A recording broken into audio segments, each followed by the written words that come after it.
festival.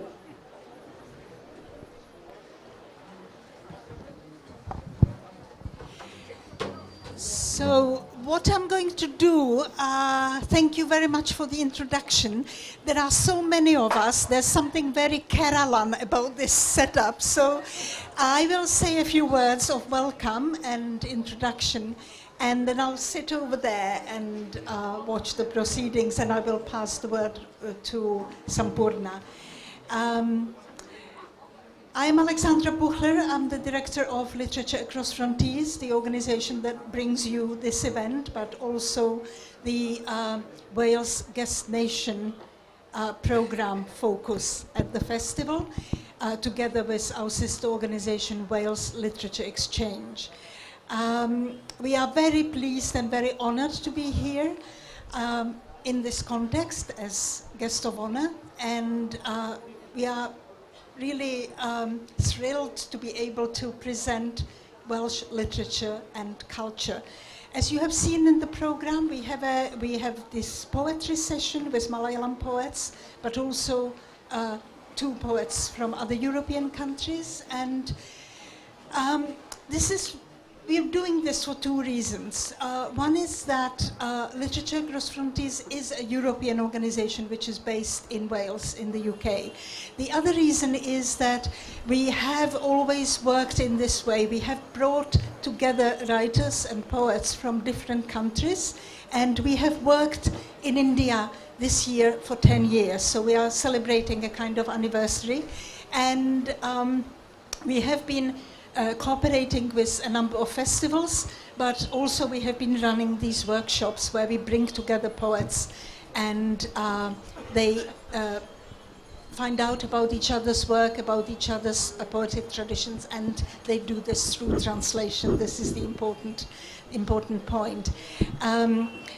This is the, I think, fourth workshop we have done in Kerala, so you can see that we like coming here, but also we are very happy to be invited.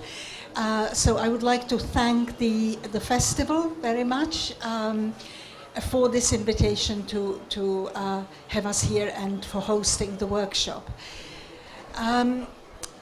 I was going to introduce the poets, but it was done already, so I would just like to say a few words about Wales and also about the home countries of the two poets from Europe we have here. As you know, Wales is part of the UK, United Kingdom. It's one of the 4 nations, and it's a nation that has 2 languages. It's bilingual. English and Welsh is spoken, and you will hear some Welsh tonight. And it's very much a nation that feels part of Europe. We have been working with European poets, European writers, and we often focus on poets who write in small languages, in languages like Maltese or Basque. Welsh is a Celtic language. It's completely different from English. And then we have Basque, which is a language that not many people know about. It's spoken in Spain. It's a very ancient language. We don't really know much about its origins. And it's a kind of linguistic mystery because it's not related to any other language. There are some speculations and hypotheses, but it's a very unique language. So again, you will get to hear some Basque from Harkaitz, who is a leading Basque author. And Maltese, a Semitic language which is close to Arabic and which is spoken in Malta. These languages are spoken by very small numbers of people, and we often, when we discuss the numbers of speakers, the Indians always laugh because we deal with languages that are spoken by 300,000, 500,000 people. So this is really just a small introduction for you, and I will now ask Sampurna to sorry? Oh, yes, I'm so sorry. We have our honored guest on stage.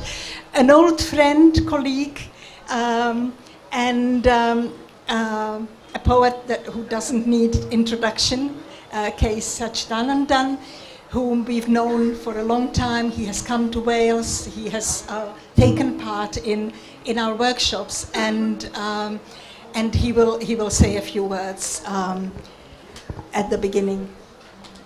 Thank you. I think I'm an absolutely superfluous presence here. But I think it's my duty as the director of the festival to thank Alexandra and Literature Across Borders and Poetry Connections to have made this possible. This extraordinary workshop where poets from Malayalam and poets from English, Welsh, Basque and Maltese had been translating one another. I have had the pleasure, as Alexandra mentioned, of taking part in at least 2 workshops run by the same organization, one in Aberystwyth in Wales and another at Kovalam in Kerala, and is a 3rd workshop where I do not really figure in, but well, I hope I have been of some help to my Malayalam friends in finding some words here and there. So I don't have much to say, but in fact, after taking part in 2 of those workshops, I did write a poem called, Far Near. Of course, it was written originally in Malayalam, but because I have my friends who don't understand Malayalam here. It's a long poem. I'm reading only 2 small pieces from this poem, which speaks about languages and about translation in a rather intimate way. And I have dedicated this to all the translators who took part in these different workshops. One is called The Evening. Well, this was conceived and written in Tynewood, that's in Wales, where we are staying together. Evening. The sun turned into 18 horses. The chill was grazing on the meadow, chewing the cud. We 7 poets from 4 languages peered from the bridge into the water below. A folk song was flowing there. The images of 7 swans fell on the stream. 7 nameless trees peeped into it and whistled. 7 winds carried us to a faraway beach. Sunlight dressed in mist flew as seagulls there and taught us Welsh. A hare was flitting about in Manipuri. There was a Manipuri poet there. A hare was flitting about in Manipuri. A fish spoke Malayalam. It had learned in its previous birth in the Arabian Sea. The mother cat on the hillside sang a song in Bengali. Rain translated everything. We got drenched in poetry, and we remained drenched ever after. Another short piece, if Sampurna permits me. We bathed in languages. This was written in Kovalam, after the workshop. We bathed in languages. A sea, an orchestra. We 8 poets with our own griefs played hide and seek behind maps. We bathed in languages, swam naked from one shore to the other across the waves. The sea lulled us, warned us, scared us with her depths. Poems too did the same. To overcome fear, we chanted the names of Ashan, Kabir, Tagore. I gave Welsh the music of Malayalam, you the blood of Bangla, and you the flesh of Hindi. Our words too were reborn. They leapt up in Welsh skies. They leapt up in Welsh skirts. The real celebration came later, in the heartthrobs exchanged on the stage, in the demonic memory of the worlds we had to leave, gleaming on the meteor trails of the uttered lines, in some secret tides within. That's it. Thank you.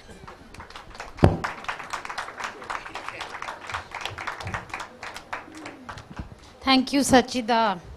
I am the true imposter in this midst because I'm not really here to moderate the session.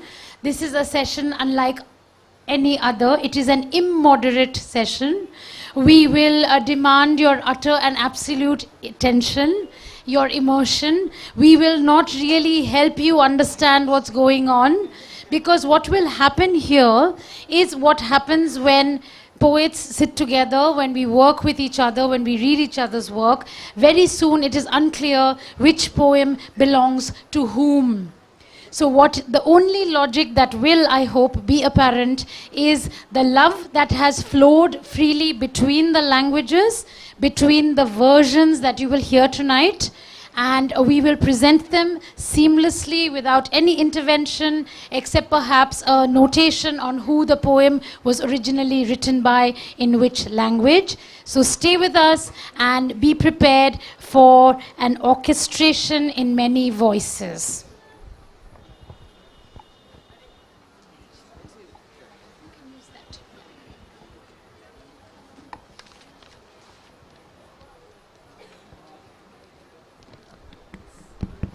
ഞാൻ മനോജ് കുറൂർ. സ്വന്തം കവിതയാണ് ആദ്യമായി. കവിതയുടെ പേര് വിവർത്തനത്തിൽ നഷ്ടപ്പെടുന്നത്.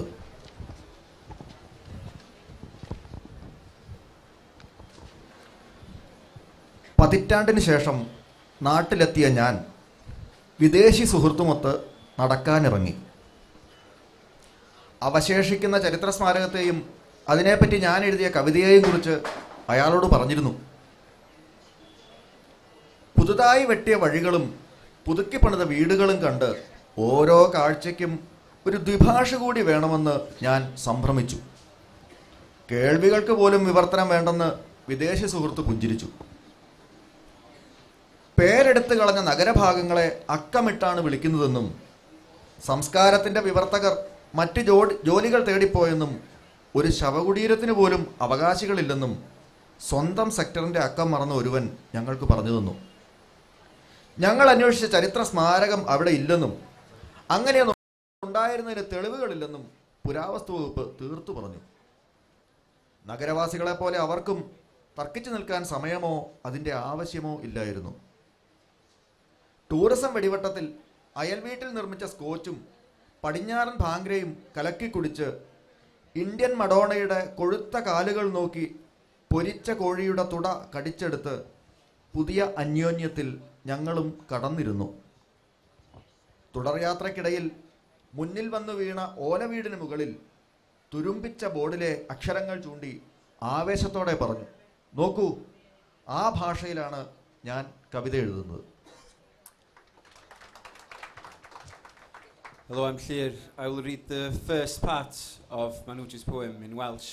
Then Nadia will read in Maltese, Harkaitz in Basque, and Robert will close the poem in English. Y Girija aeth ar goll. Adra ar ôl degawd o grwydro, am dro efo hen ffrind o ffwrdd gan gamun betrus rhwng fy nwy iaith.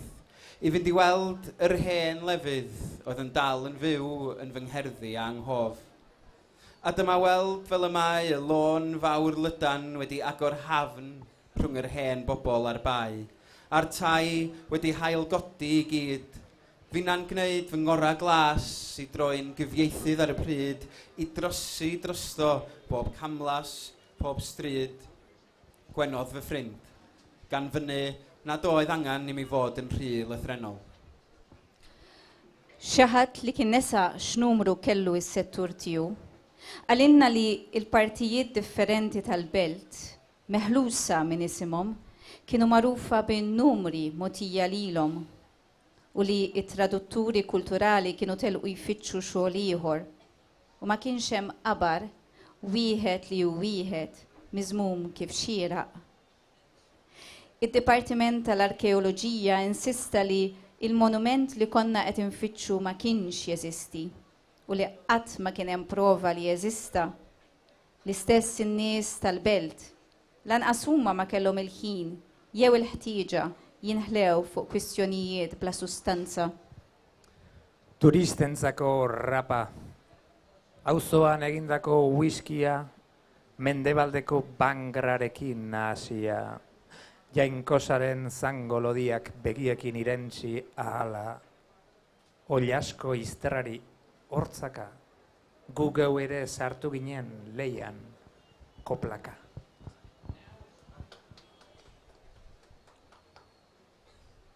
Walking on again, pointing at the letters on a rusty billboard on top of a thatched house that suddenly fell upon us. I said with zeal, look, it's in that language that I write poetry.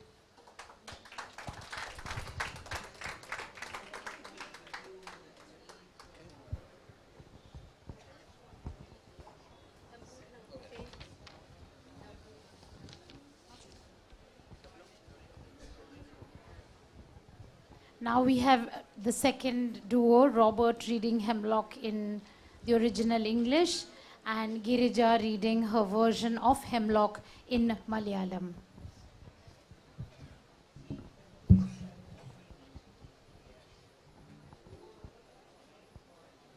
Hemlock. Ah, hemlock. A hollow home bending in the rain. Soon its stem will rattle and darkness fall. But for now, as tall as I, horse poisoner. Surely Socrates knew what was in the bowl. He sipped in scorn, proud and disbelieving. The spotted viper is no kinder. കേട്ട പോലെ Robert മിൻഹിന്നിക് വളരെ സീനിയറായ പോയിന്റാണ്. അദ്ദേഹം എഴുതിയ hemlock എന്ന കവിതയുടെ പരിഭാഷയാണ്. ഓ hemlock, മഴയിൽ ചായുന്ന ഒരു പൊള്ളച്ചെടി തണ്ടേ, ദാ വേഗം അതിൻ്റെ തണ്ട് ഉണങ്ങി കിലുങ്ങും, ഇരുട്ട് വീഴും.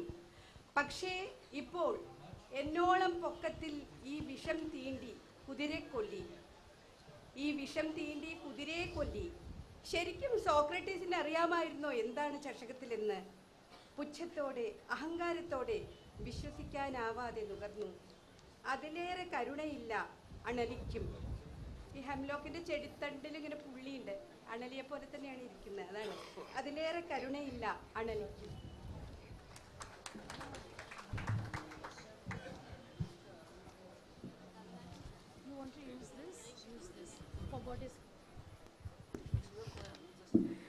അടുത്തതായിട്ട് ഇതിൽ വരുന്നത് എൻ്റെ സ്വന്തം കവിതയാണ്. ദേവീവനം.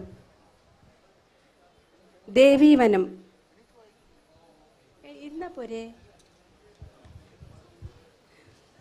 മലയിൽ എന്ത് നീ തിരയേണം എന്ന് പറഞ്ഞു തന്നിടാം. അന്തി വരുമ്പോൾ പച്ചില പരത്തും തൂമണം. കരുണയാൽ തളിരിരുത്തണിയാത്ത തരുണിയായുഷത്തണിയും ലാവണ്യം. ഇരുട്ട്, പച്ചപ്പ്, വെളിച്ചത്തിൻ ചിറ തകർന്നാലും പോകാതിരുട്ടു ചേക്കേറും മരക്കൂട്ടം, കാവ്. എനിക്കറിയില്ല, പറയൂ. വൈദ്യുതി വിളക്കുകൾ, പരസഹസ്രമാളുകൾ, കടലല പോലാർത്തു വിളിക്കൽ, പച്ചപ്പുൽ കരിഞ്ഞ പാടുകൾ. ഇതൊക്കെയാകുമോ അവിടെ കാണുക? എനിക്ക് പേടിയാണ് അരുമയാം നിന്നെ അതു കാണിക്കുവാൻ. കരയും നീയുള്ളിൽ അതിവേഗം പൊന്നേ, പതുക്കെ നീ നിന്റെ അകത്ത് പോവുക. ഇരു കണ്ണും പൂട്ടിയിരിക്കുക തനിച്ചൊരിത്തിരി നേരം. അവിടെ കാണും നീ പുഴ ചുറ്റി പായൽ മുടി ചിന്നി മണ്ണിൻ നിറമായോരെന്നെ. തവിട്ടു രോമങ്ങൾ ജ്വലിക്കും സിംഹത്തിലിരിപ്പോളെ, കൈകൾ പലതിലും ലോകപ്രതീകമുള്ളോളെ. കുരുത്തോലപ്പന്തൽ വിധാനത്തിൻ താഴെ മണിപീഠത്തിന്മേലിരിപ്പോളെ, കരിമ്പു വില്ലിന്മേൽ കുസുമങ്ങൾ തൊടുത്തടുപ്പിക്കുന്നോളെ രതികാമങ്ങളെ. അവിടെ കാണും നീ വിടർമുടിയിൽ ചമ്പകം, അശോകം, പുന്നാകം, തുളസിയും ചന്ദ്രകലയും ചൂടിയ തെളിച്ചിരിയുള്ള വരതയെ ഞാൻ നിനക്കു തന്നിടും മരിക്കുവോളവും മനസ്സിൽ പൊന്തുന്ന തളിരു വൃക്ഷമാം പ്രണയത്തെ. മൃത്യുവിൻ മൃദുലോകങ്ങളിൽ പ്രിയരെ എന്നെന്നും അരികിൽ ചേർത്തുള്ള ചിരന്തനവാസം. എന്നെ മറക്കല്ലേ, എന്നെ പിരിയല്ലേ, എൻ്റെ മുലപ്പാലാൽ ചുണ്ടു നനയിപ്പിക്കണേ, എൻ്റെ മുടിയാൽ മൂടണേ മുഖം, കാറ്റായി ഞാൻ നിനക്കുറങ്ങുവാൻ പതുക്കെ വീശിടാം. പറയണോ? നാദിയ മൾട്ടീസ് കവി അതിൻ്റെ പരിഭാഷ. Il masger talalla mara by VM Girija. خليني نايدلك شندك تفتش فوق لوليا. الفوجة حلوة الورق أحضر اكففتش لابش. إزبوهية تمتى يبدأ يبشبش. بحال فايلة تويبا ويس بش تقشت الورق أرتب. الدلمة الهدورة السجر مقدسة فين الدلمة تم رنكي ورا للداول يحسد شت شمارة.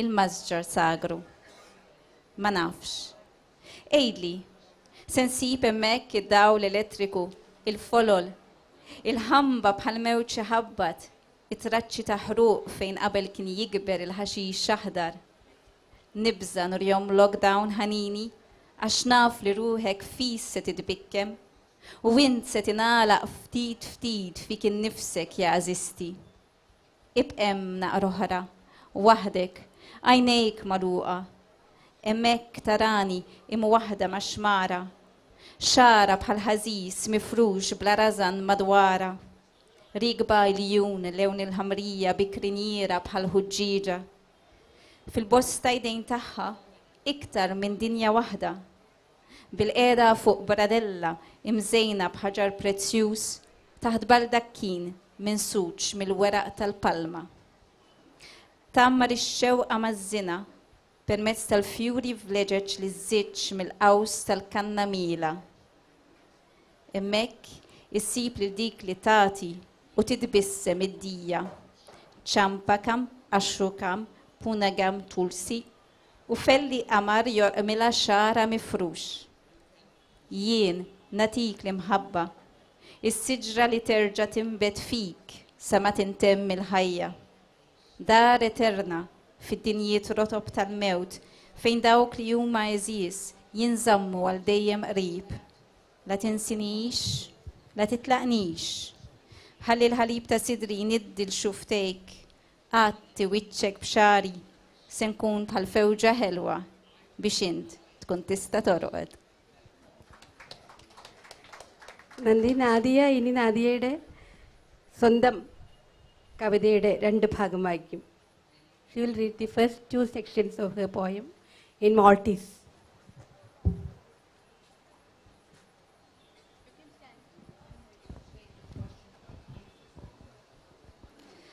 Parentesi. L-ewwel jum. Sirt nafek biċċa biċċa.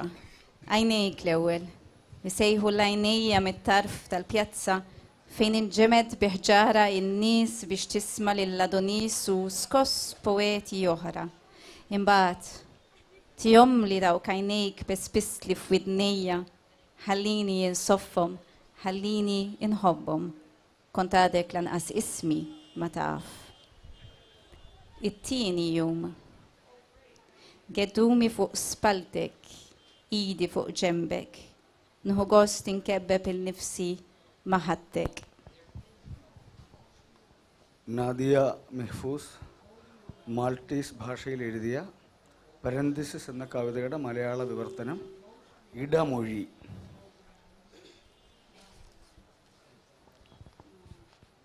ഒന്നാം ദിനം. കഷണം കഷണമായാണ് നിന്നെ എനിക്ക് മനസ്സിലായത്. ആദ്യം അഡോണിസിനെയും നാട്ടുകവികളെയും കേൾക്കാൻ കൗതുകപൂർവം ഒത്തുകൂടിയവർക്കിടയ്ക്ക് ഒരു ചത്വരത്തിൻ്റെ വിളുമ്പത്ത് നിന്ന് നിന്റെ കണ്ണുകൾ എൻ്റെ കണ്ണുകളെ മാടി വിളിച്ചു. പിന്നെ കാതുകളിൽ മന്ത്രിച്ചു, നിന്റെ ഈ കണ്ണുകൾ എനിക്ക് തരൂ. എൻ്റെ പേര് പോലും നിനക്കറിയുമായിരുന്നില്ല. അതിൻ്റെ തെല്ല് ഞാൻ ചപ്പി കുടിച്ചോട്ടെ, ഞാൻ അതിനെ സ്നേഹിച്ചോട്ടെ. രണ്ടാം ദിനം. എൻ്റെ കീഴ്ത്താടി നിന്റെ ചുമലിൽ, എൻ്റെ കൈകൾ നിന്റെ അരക്കെട്ടിൽ ചേർന്ന് നിശ്വാസത്താൽ നിന്റെ കവിളുകൾ പൊതിയാൻ തോന്നി എനിക്ക്. 3-ാം ദിനം. ഉണരുമ്പോൾ നിന്റെ കണ്ണിൽ കിടന്ന് താരാട്ടാടാൻ എൻ്റെ കണ്ണ് ശീലിച്ചു കഴിഞ്ഞു. അതിൽ മുങ്ങിച്ചാവുമെന്ന പേടി അലിഞ്ഞലിഞ്ഞില്ലാതായി കഴിഞ്ഞു. എന്നും അതിൻ്റെ ആഴത്തിലേക്ക് കൂപ്പുകുത്തൽ, ചങ്കിലെ ശ്വാസം നിന്നു പോകും വരെ, അടിത്തട്ടിലെത്തും വരെ മുങ്ങിത്താഴൽ ഇപ്പോൾ എനിക്കിഷ്ടമായി തുടങ്ങി. 4-ാം ദിനം. ഈ ഏങ്കോണിച്ച സോഫയിൽ നാം മുഖാമുഖം കിടക്കുമ്പോൾ എൻ്റെ വിരലുകൾ, നിന്റെ വിരലുകൾ എൻ്റെ പൊക്കിളിൽ വികൃതിപ്പെടാൻ തുടങ്ങി. പിന്നെ നീ നിന്റെ അമ്മയെപ്പറ്റി പറഞ്ഞു. കണ്ണീരും പൂതലിച്ച സ്വപ്നങ്ങളും വില കുറഞ്ഞ വീഞ്ഞിനടക്കാവുന്നതിലും കവിയുമ്പോൾ അവർ എടുത്തു പയറ്റുന്ന ഇസ്തിരിപ്പെട്ടികളെപ്പറ്റിയും. ഗർഭപാത്രത്തിലേക്ക് നിന്നെ കുടിച്ചിറക്കണമെന്ന് തോന്നി. അപ്പോഴെനിക്ക് നിന്നെ പുതുതായി പറയണമായിരുന്നു. എനിക്ക് അടിമുടി അകമ്പുറം താലോലിക്കണമായിരുന്നു. എൻ്റെ മക്കളെപ്പോലെ മുലയൂട്ടി പാപ്പം തന്ന് കൊഞ്ചിച്ച് വളർത്തണമായിരുന്നു. കൊതി തീർത്ത് ലാളിക്കണമായിരുന്നു. നിന്റെ പേടികൾ കെടുത്തണമായിരുന്നു. നിന്റെ ഭാരിച്ച ചിന്തകളെ പാടിയുറക്കുമ്പോൾ ഇത്തിരി കൂടി സ്നേഹമായ എനിക്ക്, ഇത്തിരി കൂടി മനസ്സിലായ എനിക്ക് നിന്റെ വീടിൻ്റെ ചുവരുകൾക്ക് എന്തുകൊണ്ട് പല നിറമെന്ന്, ഓരോ മൂടിനും ഓരോ നിറം എന്ന് നീ. ഒടുവിൽ ഒരു വെള്ളിനീരല മടിയിൽ മയങ്ങിക്കിടക്കേ, ഒടുവിൽ ഒരു വെള്ളിനീരല മടിയിൽ മയങ്ങിക്കിടക്കേ എല്ലാ തീർച്ചകളുടെയും കെട്ടഴിച്ച് ഉമ്മകളുടെ ഒരു നെക്ലസിലേക്ക് മറ്റൊരു മട്ടിൽ തിരികെ കോർക്കുന്ന നിന്നെ ഞാൻ ആനന്ദത്തോടെ ശ്രവിച്ചുകൊണ്ടിരുന്നു. 5-ാം ദിനം. മറ്റൊരു പുലർച്ചയെ വിളംബരം ചെയ്യുന്ന കോഫി മെഷീൻ്റെ മൂളക്കത്തിൽ ഞാൻ ഞെട്ടി ഉണർന്നു. നിന്റെ മണം തങ്ങി നിൽക്കുന്ന തലയിണയിൽ മുഖം പൂഴ്ത്തി അടുക്കളയിൽ നീ പെരുമാറുന്നതിൻ്റെ ശബ്ദങ്ങൾ ആസ്വദിച്ച് ഞാൻ കിടന്നു. എന്നിലെ എന്നെ അതിനെത്താവുന്നത്ര ദൂരത്തേക്ക് വലിച്ചു നീട്ടി വീണ്ടും ഞാൻ താരാട്ടാടാൻ അയച്ചു. വെറും സ്വപ്നത്തിലാവണം. ഈ കഥ ഒരിടമൊഴിയിൽ കുടുങ്ങി. 6-ാം ദിനം. ചൊരുക്കുന്ന ഈ ചിന്ത മേൽപ്പരപ്പിൽ ഒഴുകി നടക്കുന്നു. ഞാൻ സിങ്കിൽ പാത്രം കഴുകുന്നു. ഊറാത്ത പത സ്റ്റെയിൻലെസ് സ്റ്റീലിനോടുള്ള മൂകസമരത്തിൽ അള്ളിപ്പിടിച്ച് കിടക്കുന്നു. ഞാൻ നാളെ പോകും. പോകണമെന്ന് എനിക്കില്ലെങ്കിലും. Thank you. Thank you, Anvar. ഇനി എൻ്റെ സ്വന്തം കവിതയാണ് വായിക്കുന്നത്. സ്വറ്റൈവ വായിച്ച രാത്രി. ഹെർക്കിറ്റ്സ് കാനോ അതിൻ്റെ ബാസ്ക് പരിഭാഷ വായിക്കുന്നതാണ്.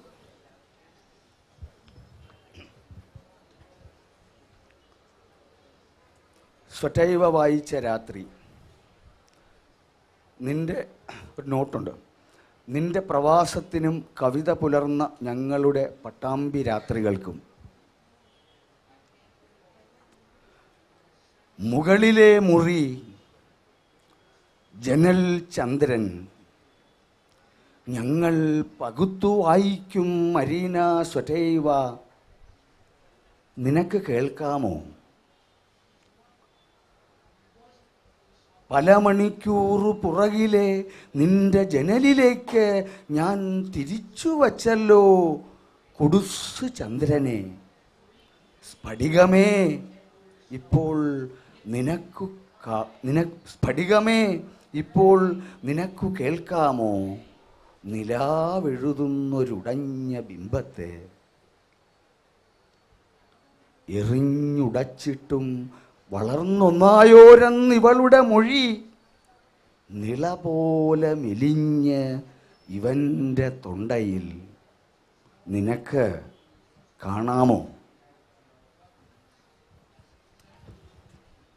Ez betaieba irakurri nuen gaua. Patambiko geure poesia gauak. Bai, Anvar, Ali. Eskaileretan gora ilargia Llyr. Elkarrekin irakurtzen dugu Marina ez betaieba. Nola ez entzuna al. Ordu asko lehenago ilargi kipi iarra giratu nuen zeure Llyrantz. Gardentasun goren entzun zenezake orain ze irudi hautsi ilargiak idazten duen. Neurtitz pitzatu ura gu elkarrekin hasi ginen. Nire estarrian gora nila ibaia bezain argal. Nola ez ba ikusi ahal.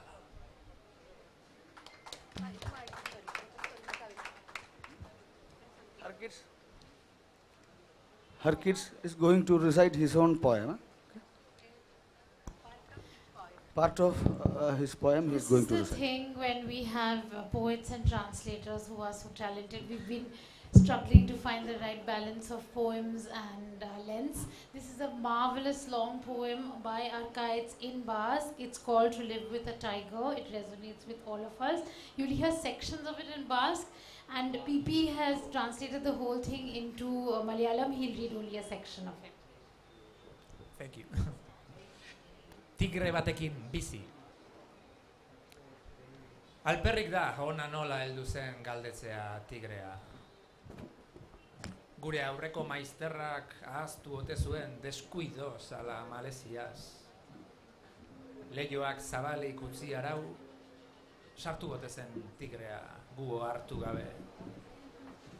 Geure disko bilduma gorroto duen bizilagunaren jukutria bat ote den edo hilean behin ura, gasa, argindarraren kontaduria aztertzera datorren langile, buzo, urdinarena, akaso. ഒരല്പം നീണ്ട കവിതയാണ്. Harkaitz Cano. പുലിയോടൊപ്പം ജീവിതം. പുലി എങ്ങനെ ഇവിടെ വന്നു എന്നതല്ല കാര്യം. ഒരുപക്ഷെ മുമ്പുണ്ടായിരുന്ന വാടകക്കാരൻ ഇവിടെ ഉപേക്ഷിച്ചു പോയതായിരിക്കാം. ഞങ്ങളുടെ നോട്ടം തെറ്റിയ സമയത്ത് ജനലിലൂടെ ഒളിച്ചു കടന്നതാകാം. ഞങ്ങളുടെ ഗ്രാമഫോൺ പാട്ട് കേട്ട് സഹികെട്ട അയൽക്കാരിൽ ആരോ പണി തന്നതാവാം. അല്ലെങ്കിൽ ആ നീലക്കുപ്പായക്കാരൻ മീറ്റർ പരിശോധകന്റെ പണിയാവാം. ആകെക്കൂടി എനിക്ക് പറയാവുന്നത് ഒരു പുലി ഞങ്ങൾക്കിടയിൽ ഉണ്ട് എന്ന കാര്യമാണ്. ദിവസങ്ങളോളം കാണാതായാൽ പോലും അത് പോയി എന്ന് ഞങ്ങൾ ആശ്വസിക്കാറില്ല. കാരണം ഞങ്ങൾക്കറിയാം അത് തിരിച്ചു വരുമെന്ന്. പൂച്ചയല്ല പുലി. അതിനാൽ പ്രയാസമാണ് അതിൻ്റെ ജന്മങ്ങൾ അവസാനിച്ചു എന്ന് കരുതാൻ. അപ്പുറത്ത് അതുണ്ട് എന്ന ഒറ്റ വിചാരം മതിയല്ലോ കട്ടിലിൽ നിന്ന് എഴുന്നേൽക്കാതിരിക്കാൻ. ഈ വീട്ടിൽ ഞങ്ങൾ ഒരുപാട് പേരുണ്ടായിരുന്നു. എന്നാൽ ഇപ്പോൾ എല്ലാവരുമില്ല. ചിലരെല്ലാം പോയതിന് പുലിയെ കുറ്റപ്പെടുത്താനാകുമോ? കുറ്റം ചാരാൻ വീട്ടിൽ ഒരു പുലി ഉണ്ടാകുന്നത് സൗകര്യമാണ്, അല്ലേ? പുലിയോടൊത്താണ് ജീവിതമെങ്കിൽ ക്ലോക്ക് അല്പം പതുക്കെയാണ്. വളരെ നേരത്തെയാണ് എന്ന് വിചാരിച്ചത് പൊടുന്നനെ വളരെ വൈകിയാണ് എന്ന് തിരിച്ചറിയും. ഒരു പുലിക്ക് അതിൻ്റെ കൈപ്പത്തി കൊണ്ട് ക്ലോക്കിൻ്റെ സൂചി തിരിച്ചു വയ്ക്കാനാകുമോ? ആകും. പുലികൾക്ക് സമയത്തെ നിശ്ചലമാക്കാൻ കഴിയും. ഒരു ഭയങ്കര പ്രസ്താവനയായി തോന്നും, പക്ഷേ സത്യമാണ്. സൂചനകളെ നമ്മൾ ശരിക്കും മനസ്സിലാക്കുന്നില്ല. ഫ്രിഡ്ജിൽ നിന്ന് ഭക്ഷണം കാണാതാകുന്നു, അലമാരയിൽ അടുക്കി വെച്ച വസ്ത്രങ്ങൾ അലങ്കോലമാകുന്നു, തുണികൾ കീറിക്കാണുന്നു. ഒരു പുലി കൂടെ ഉണ്ടെങ്കിൽ സദാ കരുതിയിരിക്കണം. അതൊരു വളർച്ചയെത്തിയ പുലിയാണോ? അത് ഒറ്റ പുലിയോ രണ്ടോ മൂന്നോ ഒരു നിശ്ചയവുമില്ല. ചിലപ്പോഴെല്ലാം അത് ഞങ്ങളുടെ പിറകിൽ തന്നെയുള്ള ഒരു അവ്യക്ത സാന്നിധ്യമായിരിക്കും. ശ്വാസം വലിക്കുകയും നാറുകയും ചെയ്യുന്ന ഒന്ന്. ഞങ്ങൾ വിനോദത്തിൽ ഏർപ്പെടുമ്പോൾ അത് ചാരനെ പോലെ നിരീക്ഷിക്കും. ഞങ്ങളുടെ സ്വപ്നങ്ങളെ അത് സൂക്ഷ്മ പരിശോധന ചെയ്യും. ഞങ്ങളുടെ ചിരി അതിനെ അസൂയാലുവാക്കും, കണ്ണീര് സംശയാലുവാക്കും. ഒരു മിന്നൽ കാഴ്ചയിൽ പളുങ്ങി മറയുന്ന പട്ടുരോമങ്ങളുള്ള അതിൻ്റെ വാല്, കാർപ്പറ്റിൽ പതിഞ്ഞ കാൽപ്പാടുകൾ, വന്യമായ ഒരു ഇരമ്പം, മരം പാകിയ നിലത്തു കാണുന്ന വിള്ളൽ, അതിവിടെ ഉണ്ട് എന്നതിനുള്ള കണ്ണിൽപ്പെടാൻ പ്രയാസമായ ഇത്തരം ചെറിയ തെളിവുകൾ, അടയാളങ്ങൾ ഞങ്ങൾ കാണാറുണ്ട്. പുലി അതാണ്, പുലി ഇതാണ്, അത് മറ്റതാണ് എന്നിങ്ങനെ വിദഗ്ധർ റേഡിയോയിൽ പറയുന്നത് ഞാൻ കേൾക്കാറുണ്ട്. എന്നാൽ ഞാൻ പറയുന്നു, ഒരു പുലി വീട്ടിലുണ്ടെങ്കിൽ നിങ്ങൾ ഇത് പറയില്ല. ഞങ്ങളുടെ ഇളയ കുഞ്ഞിനെ വേഗത്തിൽ നടക്കാൻ പഠിപ്പിച്ചു. എന്താ കാരണം? നാലുകാലിൽ സഞ്ചരിക്കുന്നതിനോട് പുലി ഒരു ദയവും കാണിക്കില്ല എന്ന പേടി ഉള്ളത് കൊണ്ട് തന്നെ. ഒരു പുലി നിങ്ങളോടൊപ്പം പാർപ്പുണ്ടെങ്കിൽ ഒരു സന്ദർശകനും നിങ്ങളെ തേടി വരില്ല. എന്താ പറഞ്ഞത്? ചില പുലികൾ കുലീനരാണ് എന്നോ? പുലികൾ പുലികളാണ്, കൂടുതലൊന്നും ഞാൻ പറയുന്നില്ല. ഒരിക്കൽ ഗൗരവമായി തന്നെ ഞങ്ങൾ ആലോചിച്ചു, വീട് വിൽക്കാം. വാങ്ങുന്ന ആളോട് കാര്യം പറയണ്ട, വാതിലുകളെല്ലാം തുറന്നിട്ട് അതിനെ പോകാൻ വിടാം. എല്ലാ അടപ്പുകളും തുറന്ന് ഈ ശല്യത്തെ പുറത്തു ചാടിക്കാം. അങ്ങനെ നിരവധി സാധ്യതകൾ ഞങ്ങളുടെ മനസ്സിലൂടെ കടന്നുപോയി. എന്നിട്ടോ ഒടുക്കം ഒരു പുലിയോടൊപ്പം പൊറുക്കുന്നത് ഞങ്ങൾക്ക് അങ്ങ് ശീലമായി എന്ന് പറഞ്ഞാൽ മതിയല്ലോ. പുലിയോട് ഇഷ്ടം തോന്നുമോ? ആ ഇഷ്ടം വളർന്നു വലുതാകുമോ? സംഭവിക്കാം, വളരുകയും ചെയ്തേക്കാം. എന്നാലും ഒന്നുണ്ട്, പുലി പുലിയാണ്, അതിൻ്റെ വരമായില്ല. പുലിയുടെ പുറത്തെ വളഞ്ഞ വരകളെപ്പറ്റി ചുരുക്കിയും വ്യക്തമായും എഴുതണമെന്ന് തന്നെയാണ് എനിക്ക് ആഗ്രഹം. തെരുവിൽ കാണുന്ന മനുഷ്യരോട് ഇങ്ങനെ ചോദിക്കണമെന്നുണ്ട്, എന്നാലും ധൈര്യമില്ല. നിങ്ങൾ ഒരു പുലിയോടൊപ്പമാണോ ജീവിക്കുന്നത്? സത്യം പറയണം, എല്ലാവരും അങ്ങനെയല്ലേ? ഈ കൊടിയ ശല്യം, നാം എല്ലാം ജീവിക്കുന്ന ഈ ലോകം തന്നെയല്ലേ അത്? ഞാൻ ഒരു പുലിയോടൊപ്പം ജീവിക്കുന്നു. അതില്ലാതെ ഈ ജീവിതത്തിന് ഒരർത്ഥമുണ്ടാകുമെന്ന് എനിക്കിപ്പോൾ തോന്നുന്നില്ല. മാത്രമല്ല, അതില്ലാതെ ഇനി ജീവിക്കാൻ കഴിയുമെന്നും തോന്നുന്നു.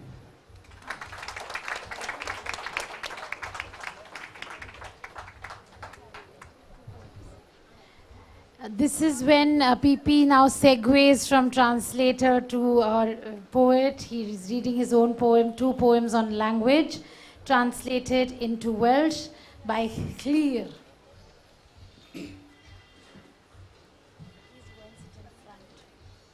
ഇത് സ്വന്തം കവിതയാണ്. 2 ഭാഷാ കവിതകൾ.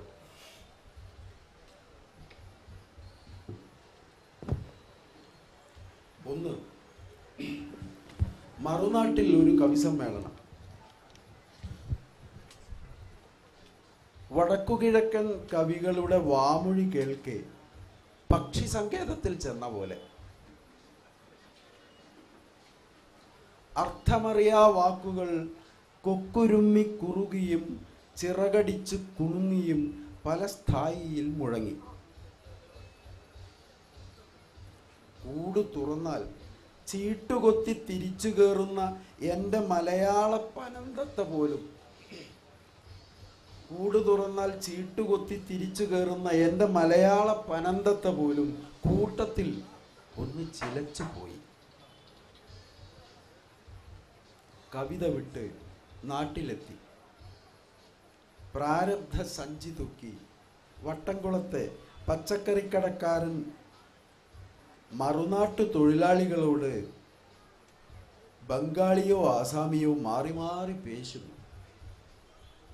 ശരിക്കും അർത്ഥമറിഞ്ഞു.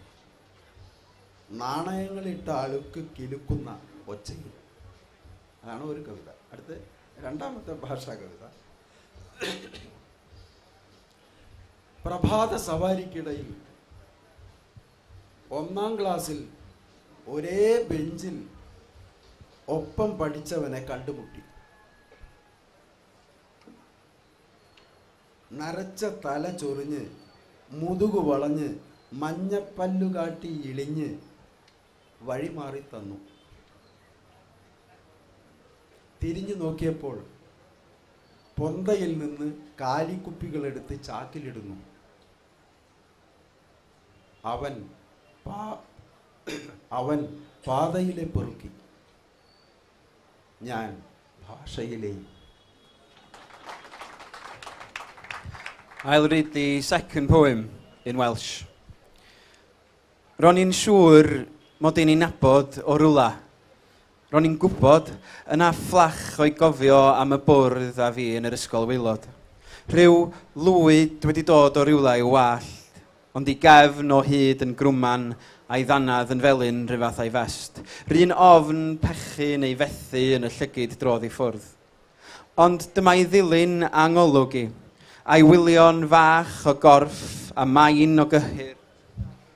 Yn taflu'r bag poteli gweigion yn glinciad medrus a'i lori'n gwegian. Roeddan ni'n fwy tebyg bryd hynny hefyd i'n gilydd nag y mentrau neb i addef. Da'n dal i chwilmanta am hethau'r byd, i sortio rhwng i gariad a'i sbwriel o hyd. Mi'n anwyneb iaith, fo'r doman byd. Now I'll do a poem which is written in Cynghanedd, which is the Welsh form of a strict metre, and which Anitha has very kindly translated. It's called Pont, and it's about the old bridge in Pontypridd, a town in South Wales. Hi yw'r hynaf dros afon y cwm o hyd, ac mae hon yn serth, bron iawn a syrthion i henaint. Ond mae hynny bron fel her i'r dyfnder du. Mae swyn yn ei simsanu di-ddir. Bod cerddwyr call yn tyrru dros bont arall, yn ddiwyd o ddi-ddeall. Wedi ymchwyd i dymchwel, i chodi hi, a'i hail hel, bwrw i'w hybu o'r rwbel naeth eraill. Damio i thorri. Ac oes, mae'r rhain i chroesi o hyd, hyned yw hi.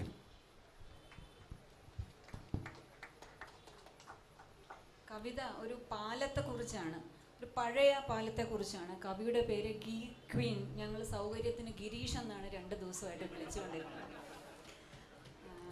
ഇത് അദ്ദേഹം പറഞ്ഞത്, ഈ നമ്മളെപ്പോഴും പഴയ പാലങ്ങൾ, പുതിയ പാലങ്ങൾ വരുമ്പോൾ പഴയ പാലങ്ങൾ അവിടെ നിൽക്കും. അപ്പോൾ ഈ പഴയ പാലം വെൽഷ് ഭാഷയായിട്ട് സങ്കല്പിച്ചും പുതിയ പാലം ഇംഗ്ലീഷ് ഭാഷയായിട്ട് സങ്കല്പിച്ചും പാരമ്പര്യ വെൽഷ് വൃത്തവ്യവസ്ഥയായ കൺഹാനീസിൽ കർശനമായ ഒരു വൃത്തവ്യവസ്ഥയാണ് അതിൽ എഴുതിയ കവിതയാണിത്.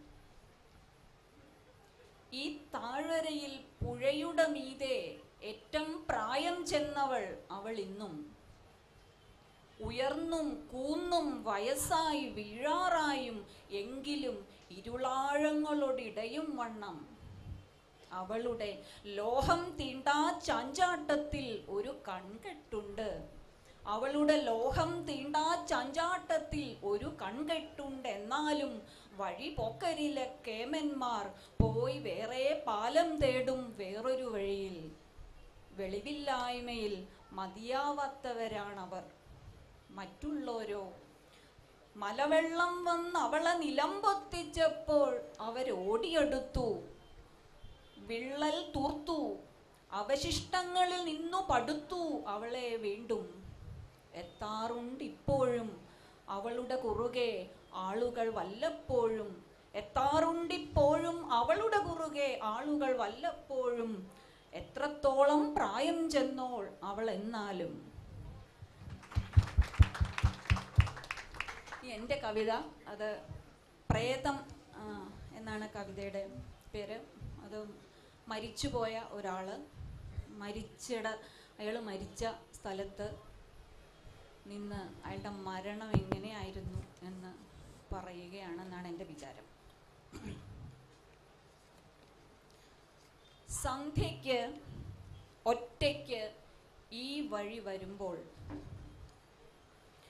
അവരാതി വെയിൽ മുട്ടിച്ചേർന്ന് നടന്നും സ്വൈരിണിയായ കാറ്റ് ഉടുമുണ്ടു പറത്തിയും കുലട നിഴൽ വിടാതെ പിന്തുടർന്നു പിണഞ്ഞും രാവിലേക്ക് വശപ്പെടുത്തിക്കൊണ്ടിരുന്ന ചുവന്നു മയങ്ങിയ സന്ധ്യയ്ക്ക് ഒറ്റയ്ക്ക് ഈ വഴി വരുമ്പോൾ ഇരുപുറവും ചൂളമരങ്ങൾ ഇളകിയാടിക്കൊണ്ടിരുന്ന ഇതേ വളവ് തിരിഞ്ഞതും മണ്ണിൽ അന്നോളം പിറന്ന പെണ്ണുങ്ങൾ അത്രയും മുഖം മിനുക്കി മുടിക്കെട്ടിൽ പൂചൂടി വഴി നിറഞ്ഞ് ആടിക്കുഴഞ്ഞ് പ്രചണ്ഡ മഹാഭോഗത്തിലേക്ക് ക്ഷണിക്കുന്നത് കണ്ട് അന്തം വിട്ടുണർന്ന് എണ്ണമറ്റ ചുണ്ടുകളും മുലകളും അടിവായകളും വിട്ട് കുതിച്ചു വന്ന് നിലകിട്ടാ നീറ്റിൽ പൊങ്ങിത്താണ് ചത്ത് ചീർത്ത് അടിഞ്ഞു സന്ധ്യയ്ക്ക് ഒറ്റയ്ക്ക് മുടിഞ്ഞ ഇതേ തേവിടിശി കരയ്ക്ക്.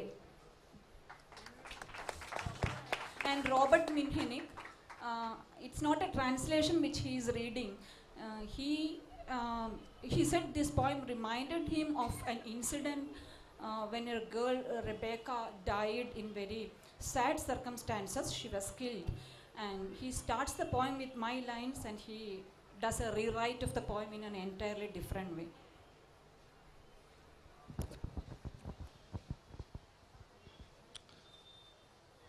Thank you, Anitha.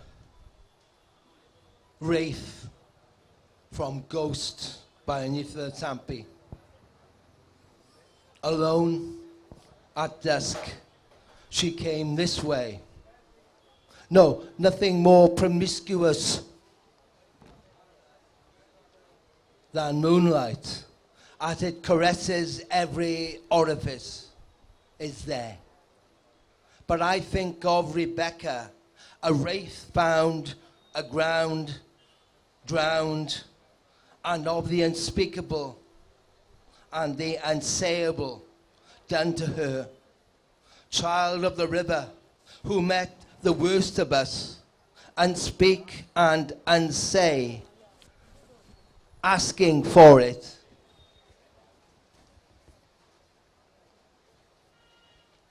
Yes, she was asking for help, black and white on the CCTV screen, looking at herself as young people will, a spectre asking for help. But I was the one she came upon. And I, like a fish, I'd say, asking for it like they all are. Hardly a shadow in the shallows, like they all are. In the promiscuous moonlight, getted her. But maybe that was what she was asking, like a fish. And what do you call the place where one river meets another river? Maybe she thought I would know the word for that. And yes, I think if I think about it now, maybe I once did.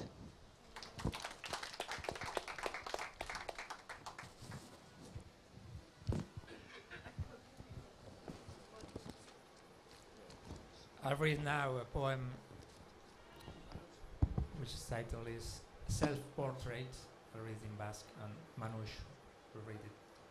Will read it, the translation.